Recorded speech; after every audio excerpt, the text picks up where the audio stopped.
다시 본론으로 가서 네. 수많은 위너 테이크스록 오디션 게임은 네. 로마 시대 검투사의 전성기하고 너무 닮아 있어서 그래. 그리고 사람들은 거기에 환호를 하고 네.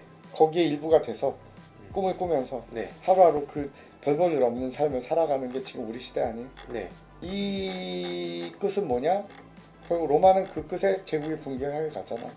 미국도 그 끝에 제국이 붕괴할까? 아직은 모르겠어요. 아직은 모르겠고, 그럼 왜냐하면 미국은 로마는 제국에 대한 더 이상 도전자가 없어졌을 때 정체기가 오고 무너져가기 시작해. 네. 서서히. 네. 그럼에도 불구하고 네. 로마는 1000년을 갔다고. 네. 네 제국 이제 몇 년 됐어? 100년도 아직. 그러니까 제국이 된 지는 100년이 안 됐다고. 예. 과연 미국이 빠르게 몰락하는 수많은, 그러니까 원나라가 그렇게 빠르게 몰락했잖아. 네. 그렇게 돌지. 네. 아니면 로마처럼 그래도 어떻게 한 또 어나더 100년, 200년을 끌고 나갈지 아직은 우리는 알 수 없어요. 그러나 그걸 보려면 네. 오늘 또 내가 지금 마지막까지 에너지를 끌어서 얘기하는 예. 페트로 제국에 대한 얘기를 아주 잠깐만 할게요. 예. 뭐 하나 질문을 해주시죠. 페트로 제국이 뭔가요? 이거는 이제 내가 얘기하는 제국입니다. 네. 뭐 어쩌고 저쩌고 이론적 근거가 뭐라고 할 말은 없고, 네. 그러니까 이 모든 제국에 기반하는 토대가 있을 거 아니야. 네. 예를 들면 원나라 대원 제국은 네. 육상 무역을 기반한 제국이었고, 예. 그죠? 대영 제국은 해상 무역을 기반한 제국이었다고. 예. 각각의 뭐 예를 들면 뭐 스페인 제국 같은 경우는 아메리카 대륙을 기반으로 한 제국이었고, 네. 식민지의 수탈을 통해서 예. 수많은 식민지에서 수탈한 원자재나 금은을 통해서 부를 누렸잖아. 그러니까 각각의 제국의 부의 원천에 기반이 있다고. 내가 미 제국을 생각해보니 미 제국의 부의 원천의 가장 큰 기반이 난 에너지 자원이라고 생각해요. 왜냐면 그 대표적인 것이 뭐냐? 네. 자, 미국의 길리드 에이지를 이끌었던 시대에도 네. 사실은 석유 자본의 힘이 있었다고. 그게 바로 락펠러 아니야. 네. 이 락펠러가 결국 석유를 독점하면서 네. 어마어마한 부를 거머쥐고 부가 넘쳐나니까 수많은 대학에도 투자하고, 네. 그 대학에 투자하다 보니까 생긴 대학들이 뭐 락펠러 대학도 있고, 네. 뭐 수많은 미국의 명문 사립 명문대, 시카고대도 그렇고 밴더빌트도 그렇고, 거기 부자들이 막 대학 문화산업 문화중흥도 네. 이끈 거고, 뭐 미국에 있는 그 수많은 메트로폴리탄 뮤지엄 오브 아트, 네. 뭐 모마에 있는 거, 네. 그 부자들이 기증한 거야, 기부한 거고. 여기서 이제 기부와 기증의 명확한 차이를 알아야 되는 게, 거기 잘 보면, 거기 이거 보시는 분들도 거기 가서 보세요. 자세히 보면요, 소유권은 그 부자들이에요. 거기에 이제 기증한 거나 기부하지만, 네. 걔들이 그 많은 미술품을 소장하다 보니 네. 어떤 문제가 생겨? 줄 데가 없어요. 줄 데가 없고, 네. 보관비가 많이 들어. 네. 이걸 차라리 기부하고, 예. 대신 보관 유지비는 그 박물관을 운영한 데서 나오면 돼. 네. 그럼 자기들은 생색내고 세금도 면제받고, 네. 괜히, 왜냐면 그게 일종의 수많은 그런 소장품들이 부의 축적 수단이거든. 네. 근데 그걸 거기다 맡기면 안전하거든. 머리 잘 쓴 거 아니야? 네. 그러다 보니까 문예 산업도 분흥하는 거야. 근데 이것들이 첫 번째 그런 겉으로 보기엔 그런 미라클이 일어난 게, 예. 이게 그러니까 말하면 로지스틱, 물류 산업, 예. 철도, 네. 그다음에 석유 산업이거든. 예. 자, 세계 최대 투자왕 누구야? 뭐 지금 현재는 뭐 버핏 말고. 그렇지, 워렌 버핏이잖아. 워렌 버핏이 제일 많이 투자한 데가, 전에도 얘기했잖아, 철도 산업. 네. 두 번째 많이 투자한 데가 옥시덴탈 페트롤리움, 석유 산업이야. 네. 왜 거기다 하겠어? 제국의 힘의 원천이 거기서 나오니까. 네. 앞으로도 그럴 것이고, 그게 무너지면 제국은 무너진다고 보는 거고. 네. 그게 무너지지 않았기 때문에 네. 월가에서 IT 밸리 뭐 투자하고 막 실리콘밸리 스타트업의 신기루 같은 그 막 그런 막 계속 대박 있잖아. 네. 이게 계속 나오는 거고. 워런 버핏은 거기다 절대 투자 안 하잖아. 제국의 핵심적인 뿌리에만 투자하잖아. 그리고 제국이 계속해서 돈을 버는 안정적인 데만 투자하잖아. 난 이거는 앞으로도 영원할 거라고 보는 게, 자 봐봐, 요새 인공지능, 네. 뭐 빅데이터 산업, 네. 뭐 또 양자 컴퓨팅, 네. 에너지를 어마어마하게 써요. 맞아요. 그러다 보니까 다시 일어나는 게 뭐야? 이거 안 되겠다, 뉴클리어. 네. 다시 핵 개발하잖아. 네. 이건 뭐냐? 에너지 산업이 앞으로도 제일 중요할 거거든. 네. 여기에 대해서 냉전 기간은 도전자가 누구였어? 첫 번째 소련, 그다음 이란이잖아. 네. 그럼 제국은 여기에 대해서 가만둬? 맞는. 그래서 소련을 무너뜨리고 예. 석유값을 조작해서. 네. 두 번째는 이란 혁명의 보복에 대해서는 아직까지 진행 중이지. 네. 그리고 중동 지역 애들 그래 까불지 마 하면서 서서히 제압하가잖아. 사우디가 과연 미국의 사우디의 현재 그 실권자라는 걔 왕세자 있잖아. 빈살만 말씀하시죠. 빈살만. 예. 걔야말로 속빈강정 빈살만이야. 네. 살이 비네야. 예. 걔가 뭐 네옴시티 할 때 내 이놈시티 그랬잖아. 예. 그거 망하고 있잖아. 예. 난 망할 줄 알았거든. 사우디 돈 없어. 사우디 그러는 건 예. 나름 몸부림치는 거야. 사우디 앞날이 지금 되게 위험하거든. 미 제국의 힘의 근원 중에 하나는 그래서 나는 에너지 자원이라고 봐. 에너지 자원의 독점. 그다음에 세계의 모든 물류 시스템. 여기서 말하는 로지스틱은 네. 단순히 물자만이 아니라 네.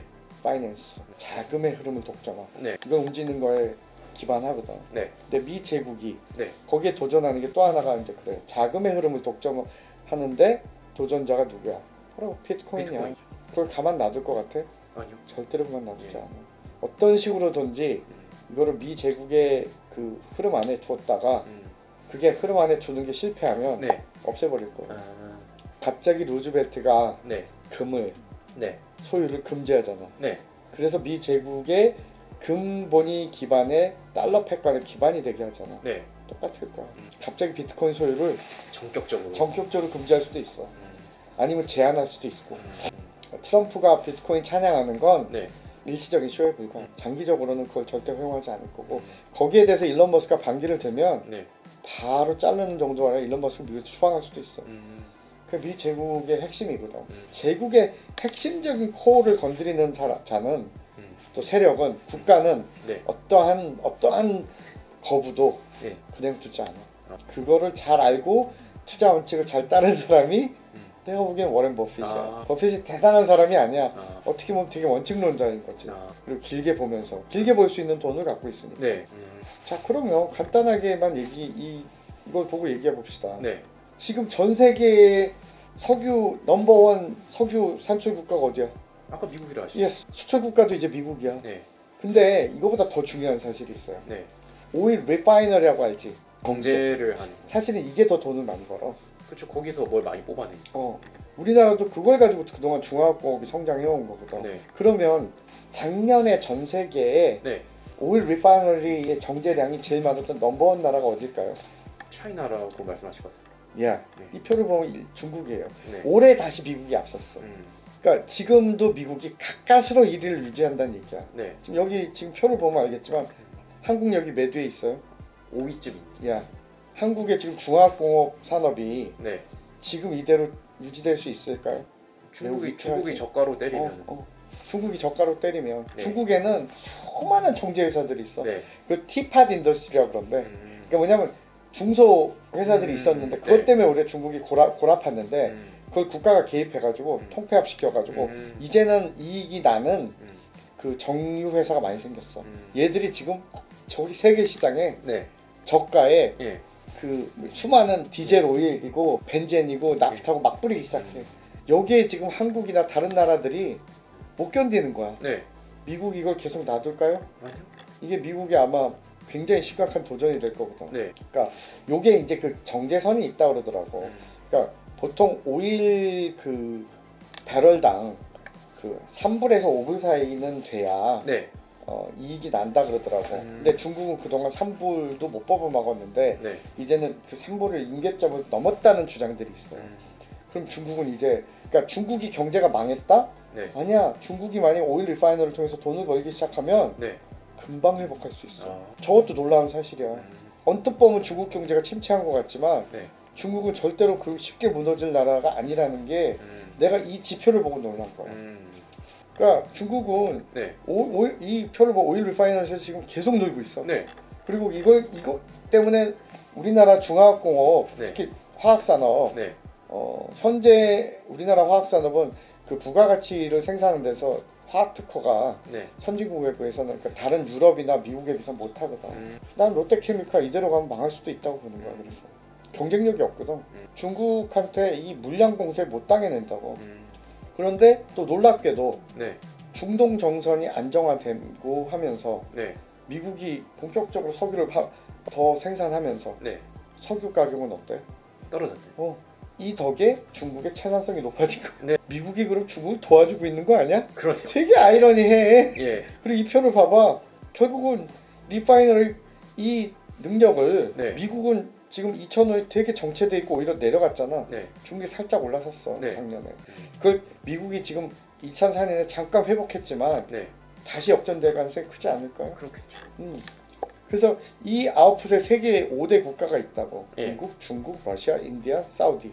다른 나라들은 다 정체돼 있는데 네. 중국만 계속 올라가잖아. 중국이야말로 21세기의 최대의 네. 오일 정제국이 돼. 우리가 오일을 산육에 써도 네. 정제할 능력이 떨어지면 쓸 네. 수가 없다고. 그렇죠. 근데 모든 나라를 제껴 중국만 계속해서 올라가.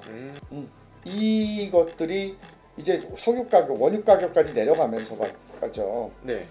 중국이 채산성을 맞추게 된다면 예. 한국이 옛날에 한번 중화공업에 그렇게 과도 투자했다가 네. 그때는 다 욕먹었어. 전 세계에서 비웃음 대상 됐어. 네. 근데 나중에 그게 알짜가 됐잖아. 네. 그리고 지금 그것 때문에 지금 또 헤매고 있는 거고. 네. 중국은 중화공업이 네. 이 덕에 네. 대박을 칠 수도 있어요. 그럼 우리는 네. 중국과의 관계를 다시 해야 될 수도 있어요. 여기서 내가 얘기하는 아메리칸 임파이어가 네. 왜 현재의 쿠데타 내란 세력을 가만두지 않을 거라는 진단의 근거도 여기 있어요. 왜냐, 우리나라의 이 내란주도 가짜 보수 세력은 네. 자기들의 이익이 된다면 네. 지금의 신세계 오너그룹이 했듯이 어디든 붙어 먹을 수 있거든. 그럼 미국이 놔둘까? 아니요. 박살을 내버리지. 그리고 그게 우리나라 국익에 부합할까? 아니지. 한국인들이 네. 앞으로 지속하게 성장하고 하려면 네. 우리는 어쩔 수 없이 적어도 앞으로 3, 40년 동안은 네. 미국과 관계를 끊지 못해요. 끊었을 때 잃는 게 너무 많아. 그렇다고 해서 우리가 중국하고 멀리할 필요는 없겠지만 그럼 우리가 중국하고 손잡게 됐을 때 네. 우리 미국보다 중국은 더 노골적으로 네. 중국의 밸류 체계에 편입하기 원할 거거든. 근데 우리가 얻을 게 별로 없어. 네. 우리가 미국하고 손잡아서 얻을 것은 여전히 많지만 네. 우리가 중국하고 손잡아서 얻을 건 앞으로 더 없고 손해볼 게 더 많다고. 그러니까 대한민국의 매판 세력은 네. 이제 신중으로 갈아탈 준비를 하고 있는 거고 예. 이미 갈아타기 시작한 거야. 네. 근데 그거를 미국의 제국주의의 핵심 세력들이 예. 절대로 고당 두지 않을 겁니다. 이게 내가 예언하는 겁니다. 앞으로 한국에서 네. 친중 행보를 보이는 기업들은 네. 어떻게 된다? 이유는 뭔지 모르게 따라가고 여러 가지 자금 압박을 받고 네. 여러 가지 그러면서 미국 내 산업이 어려워질 거예요. 그러니까 중국과 파트너를 맺는 것까지는 미국도 용인을 해. 미국 네. 기업도 하니까. 네. 그러나 중국에 일방적으로 손을 잡기만 하고 미국과 거리를 두는 한국 기업들은 앞으로 미국에서 미국과 다른 동맹국에서 기업 활동을 하기 어려울 거예요. 예. 자, 슈퍼임파이어의 핵심 이익에 지금 중국이 도전하고 있거든. 네. 이게 내가 오늘 내린 결론 중에 하나인 다가오는 제국주의 패권 전쟁의 서막이라는 거예요.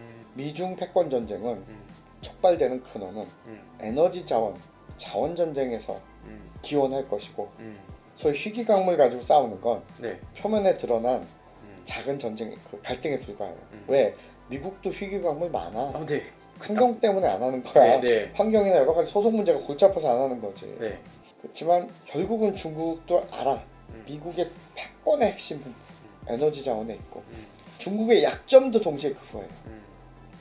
중국은 오일 임포트를 하잖아. 네. 여기 도표에서 보여줬듯이 네. 이 오일 임포트에 의존하는 나라가 유일하게 가질 수 있는 힘은 오일 리파이너리 커퍼스, 그러니까 석유를 정제하는 힘이라고. 네. 왜냐하면 전 세계가 중국이 정제한 석유가 예. 훨씬 싸고 경쟁력만 있다면 예. 중국과 갖다 쓸 거거든. 그렇죠.